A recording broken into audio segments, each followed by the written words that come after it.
احنا لحد قبل المباراة بيوم ما فيش واحد مصري شاف قناة فضائية جزائرية ولا شاف جريدة جزائرية لحد قبل المباراة بيوم. احنا الشحن كله اللي حصل على مستوى الوطن العربي هو اعلامنا المكتسح. احنا في الاعلام مكتسحين بقنواتنا الفضائية الخاصة.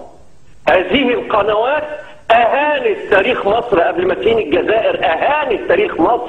لما احط بسم الله الله اكبر بسم الله احط عليها اقدام اللاعبين، انا اسف ان اقول ان هذا هزل مش بتاريخنا الغنائي، بتاريخنا الوطني.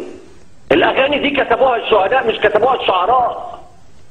احطها على اقدام اللاعبين وحولناها الى حرب. احنا اعلامنا هو اللي حولها الى حرب. الاعلام الجزائري صفر جنب الاعلام المصري، ملوش اي تاثير. لم يصلنا اعلام جزائري عشان نقول ان الاعلام، لا، الاعلام المصري واللي قعدوا يدعوا على الجزائر ويقولوا يا رب ينكد على شعب الجزائر كله.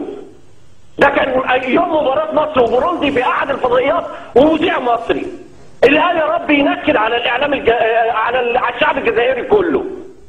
هل هذا معقول؟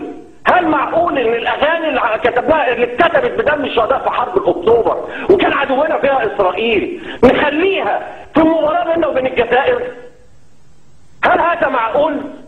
طلع صوت عقل صوت مجدي الجلاد رئيس تحرير مصر اليوم قال نستقبلهم بالورود عشان ينزع هذا الاحتقان اللي كان حاصل واللي احنا تسببنا فيه بالشحن الاعلامي الرهيب اللي حصل قبل المباراه. قال نستقبلهم بالورود، استقبلوا بالحجاره. لا ما استقبلوش بالحجاره. لا المصريين ما عملوش اللازم. لا ما عملوش. طيب جمال بخيت الشاعر، انا عارفه انفعالك عشان بعض الشطط اللي حصل في اليومين اللي فاتوا في كيفيه التعبير عن الغضب.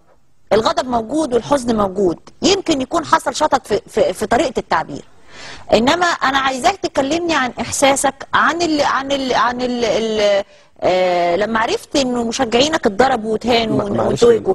انا عايزه، لا يعني انا قدرت افهم كاملا الشحنه اللي عندك في اللحظه دي. لا انا عايزه اسالك عن الشحنه اللي كانت موجوده في اللحظه اللي انت شفت انه. يا استاذه اتفضل يا استاذ جمال. يا استاذه منى ده حدث درامي رهيب شارك، يعني حصل فيه نوع من الغوغائيه الاعلاميه، حصل فيه نوع من التوظيف السياسي السيء، حصل فيه من التقصير الرسمي من اول ما الناس دي وهي جايه في مطار القاهره لحد عدم حمايه جمهورنا في الخرطوم. فانا مش ممكن اخد لحظه واحده واعلق عليها. انا زي ما انا غضبان من كل بلطجي جزائري سافر الى الجزائر، سافر الى السودان، وزي ما انا غضبان من كل مسؤول جزائري سمح بهذه المأساة انها تحصل، وهذا الاعتداء الاجرامي على المسالمين المصريين في الخرطوم وعلى المسالمين المصريين في الجزائر. زي ما انا غضبان من هؤلاء انا غضبان ايضا، وبعتبر ان اللي بدأ هو المتسبب. اللي بدأ بالعداء وبدأ بالكراهية هو المتسبب. الشاب اللي اتعرض، اعتقد اتعرض عندكم النهارده، الشاب الجزائري اللي بيتكلم بيقول انتوا هتحصدوا، اللي اتعرض في برنامج الاستاذ مصطفى عبده. الشاب الجزائري بيقول انتوا هتحصدوا اللي زرعتوه. انت يا عمرو يا اديب، بيقول كده بالنص، انت يا عمرو يا اديب كرهتني في الشعب المصري. الشعب المصري فيه مهندسين، فيه اطباء، فيه فنانين، فيه اطفال، انت كرهتني في 80 مليون. ده نموذج. بس الاستاذ مصطفى عبده ما قراش هذه الكلمات، قرا فقط ان ده شاب ارهابي مسك سكينه وراح يحارب المصريين في الجزائر. ده بس اللي قراه، ما قراش الشاب ده مين اللي اوصله لهذه الحاله.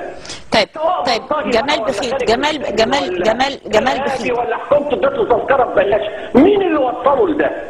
اعتدينا على كرامتهم الوطنيه. يا استاذ جمال بخيت، استاذ جمال بخيت، يا استاذ جمال بخيت انا معلش انا عايز طيب على نشيد الشهداء. طب اسمع كابتن احمد حسن يا استاذ جمال. يا استاذ جمال معلش انا بس عايز اوضح لحضرتك اكتر من حاجه. اولا مش احنا اللي بدانا الاعتداء عليهم. انت بتقول الناس احنا قابلناهم هنا بالحجاره، مين اللي قال لحضرتك ان احنا قابلناهم هنا بالحجاره وكسرنا الباص بتاعهم؟ مين اللي قال لحضرتك الكلام ده؟ اجاوبك يعني؟ جاوبني.